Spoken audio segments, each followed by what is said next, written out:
Brussels, past midnight. The European Union votes to become a single country. And overnight, every member state discovers Brussels is no longer a headquarters. It is the capital. Chapter 1. The Turning Point. The final argument for turning the EU into one country does not arrive wrapped in idealism. It arrives wrapped in panic. For years, the European Union had survived by turning crises into paperwork. Debt scares, migration surges, war near its eastern frontier, energy shocks, pressure from larger powers. Each one produced another exception, another compromise, another patch narrow enough to save the morning and endanger the evening. This time the machine stalls. A deep recession hits while defense spending is rising and energy costs jump again. Governments borrow more to keep factories open, keep households calm, and keep voters from punishing them for everything that already feels broken. Bond markets begin separating EU member states into tiers. Germany can still borrow like a fortress. Southern members cannot. Eastern members need rearmament money they do not have. Then the political shock lands. A hardline coalition in one large member state refuses new budget rules, threatens to ignore court rulings, and dares Brussels to stop it. At the same time, another government says it will veto a shared defence package unless migration policy is rewritten first. The old EU method, trading one crisis for concessions in another, suddenly stops working. The United States is distracted, China is selective, and Russia keeps probing every seam the Union leaves exposed. For the first time in decades, leaders in Paris, Berlin, Warsaw, Rome, and Madrid reach the same private conclusion. The EU is too integrated to break cleanly and too divided to function. So they reach for the one solution Brussels had always treated as a slogan rather than a destination. Political union, not closer coordination, not another treaty full of elegant ambiguity. A sovereign federal state built out of the EU itself with a single treasury, a single military command, a single external border authority, and federal supremacy over member state law. The private version is harsher. Merge now or watch the EU fracture under pressure it can no longer outsource. The speed is what makes it possible. Instead of letting every parliament chew through the plan for years, leaders bundle it into simultaneous referendums across the member states tied to an immediate market backstop and an emergency defence guarantee. Vote yes, and debt is mutualised, energy purchasing is centralised, external border enforcement is federalised, and the new treasury opens within months.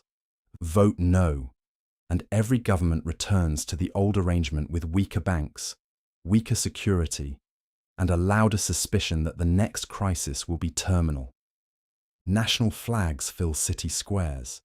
So do crowds holding them beside EU ones, arguing that sovereignty had already leaked away into markets, supply chains, and war planning, and that pretending otherwise had become a luxury. When the votes come in, they do not show enthusiasm, they show exhaustion.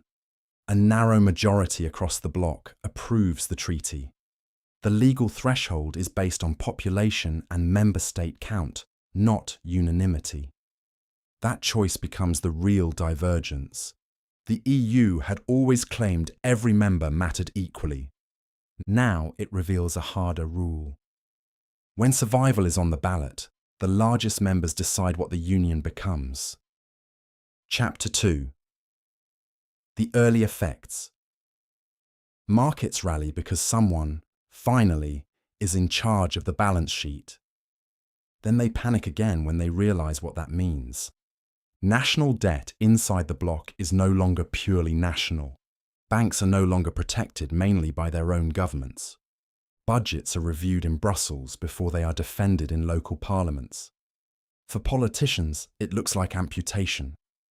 The new federal treasury moves fast. It issues common bonds, caps emergency energy prices, and absorbs obligations that weaker member states could no longer finance alone. The European Central Bank becomes openly political overnight. Its decisions no longer feel technical. Then comes the security shift. What used to be coordination between EU defence structures and NATO on EU territory is rewritten into a federal command system. National armies still wear their old insignia for now, but procurement, deployment planning, cyber defence, and munitions production move upward into a single chain. In theory, this solves the EU's oldest strategic weakness. In practice, it creates a new one. Officers start asking who they serve if Berlin, Madrid, or Warsaw disagrees with Brussels in a real crisis. The answer is simple on paper and combustible everywhere else. They serve the Federation. Border policy becomes the first visible test of whether that answer means anything. Frontex expands into a true federal border service, replacing the patchwork of coastguards, asylum systems, and emergency deals that had left southern members feeling abandoned and northern ones feeling deceived. Processing centres are standardised. Returns are accelerated. External partnerships are signed with brutal efficiency. Voters in many member states call it the first border policy that actually works. The emotional centre of the crisis, though, is taxation. The new government needs revenue, and the EU had spent generations teaching its citizens that taxation belonged to the nation because sacrifice belonged to the nation. Now Brussels introduces federal payroll deductions, a bloc-wide corporate floor, and a defence surcharge justified as the price of independence. Workers see two things at once. Their governments are becoming smaller. Their bills are not. Protests spread from farmers to civil servants to students to regional parties that suddenly realise their national capital can no longer shield them from a larger one. In France, the movement is framed as social betrayal. In Poland, as stolen sovereignty. In Italy, as northern discipline dressed up as solidarity. In Germany, as a rescue mission without an exit clause. The new federal president gives speeches about shared destiny. What people hear is that someone far away now has the right to override them. And once that feeling settles in, every local grievance becomes a federal wound. Outside the new country, the rest of Europe reacts fast. Britain treats the new state as a strategic rival with familiar habits. Switzerland and Norway race to renegotiate access before the new federal market hardens against outsiders. The Western Balkans discover that accession is no longer entry into a club. It is entry into a country. Chapter 3. The cracks appear. The new state survives its launch. The bad news is that survival makes the deeper conflicts impossible to postpone. A country can live with symbolic unity for a very long time. It cannot live with fiscal union, military union, and legal supremacy without deciding whose habits become normal. That fight begins in the courts and spills into the streets.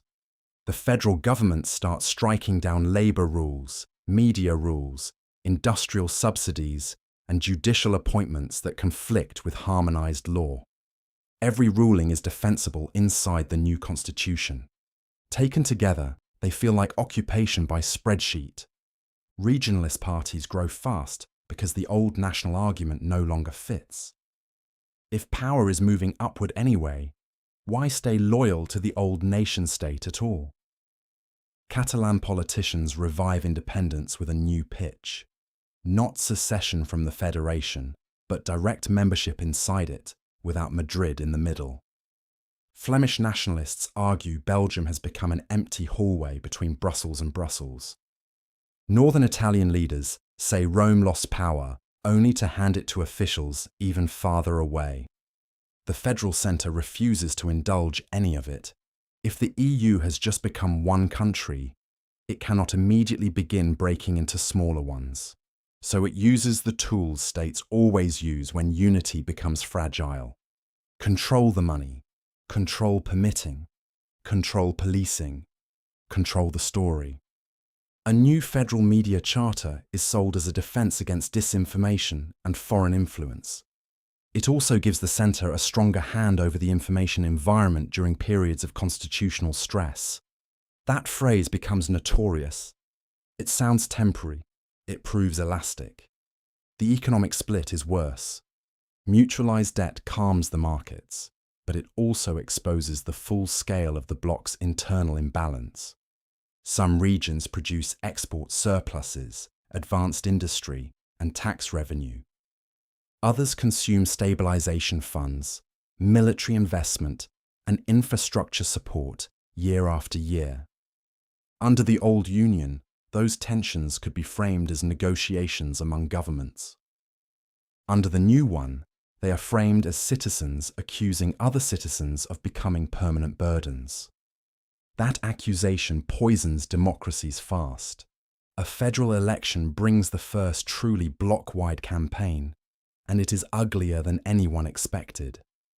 Candidates do not run as French, German, or Spanish leaders. They run as managers of resentment blocs, productive members, peripheral members, secure members, social members, metropolitan members. The merger was supposed to end paralysis. Instead, it scales every identity conflict upward. Then the military question returns. A major security incident on the Federation's eastern frontier forces the new government to mobilise federal forces under a single command for the first time. The deployment works. That is precisely the problem. It proves the federal state is real enough to send citizens from one former member state to defend territory many of them still think of as someone else's frontier. The EU is no longer arguing about administrative reform. It is arguing about who is expected to bleed for whom. Chapter 4. The New Normal. The new EU state stabilises by embedding the argument into institutions too dense to unwind. It bargains like a superpower because it is forced to. Energy is purchased on federal contracts. Defence factories are planned on a federal map instead of a national one. A single industrial policy directs subsidies into chips, batteries, aerospace, pharmaceuticals, and weapons with a discipline the old Union had never managed. Foreign governments adjust quickly. Washington stops talking to Brussels as if it were only a regulator and starts treating it like a rival that happens to share values when convenient. China treats the new state with more caution and less contempt. Britain becomes the most important neighbouring power precisely because it now sits outside the largest state in Europe.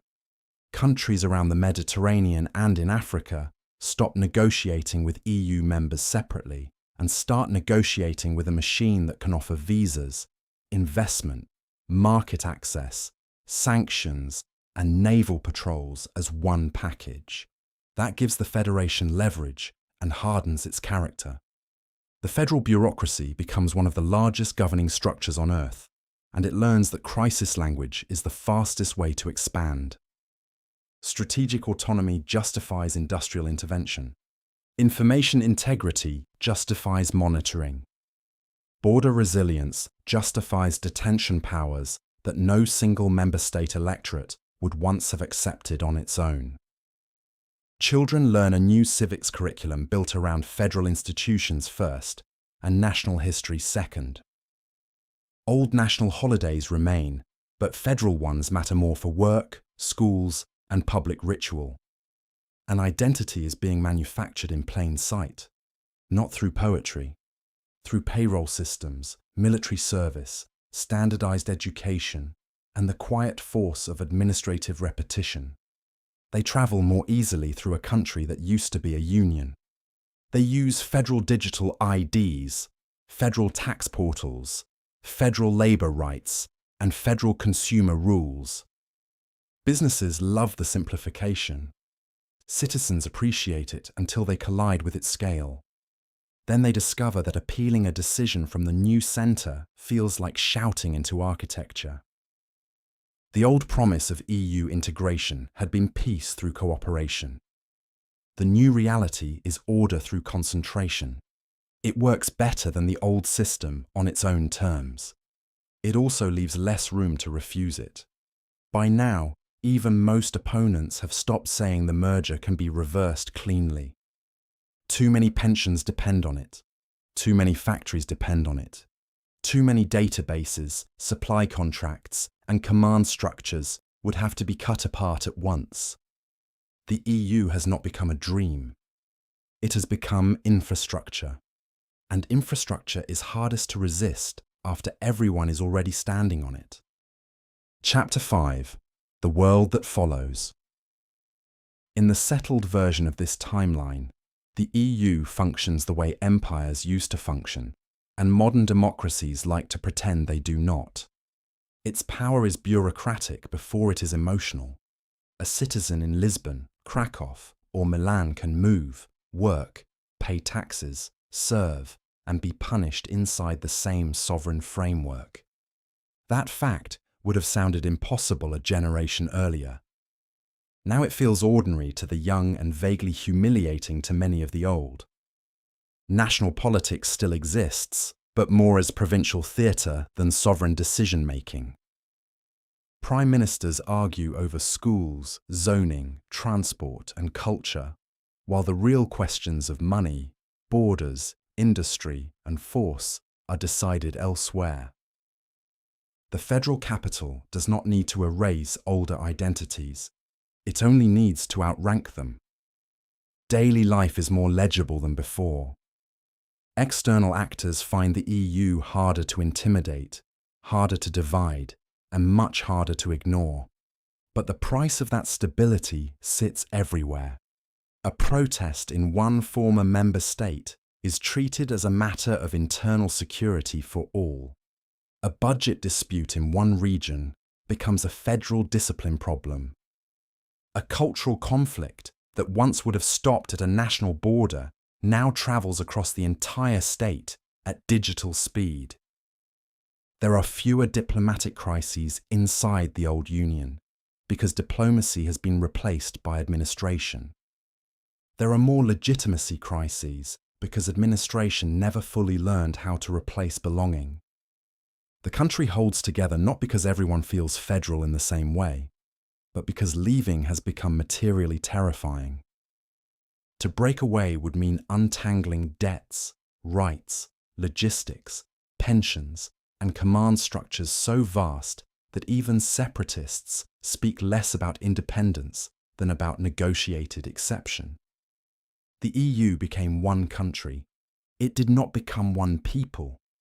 And so it endures the way enormous systems endure, through efficiency, dependence, fatigue, and the quiet understanding that no one remembers how to go back. Epilogue.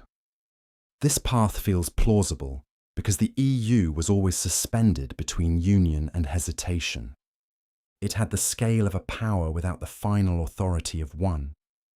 All it needed was a sequence of shocks sharp enough to make delay look more dangerous than surrender.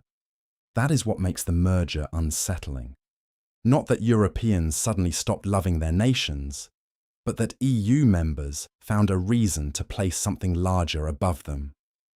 The line between cooperation and consolidation was always there.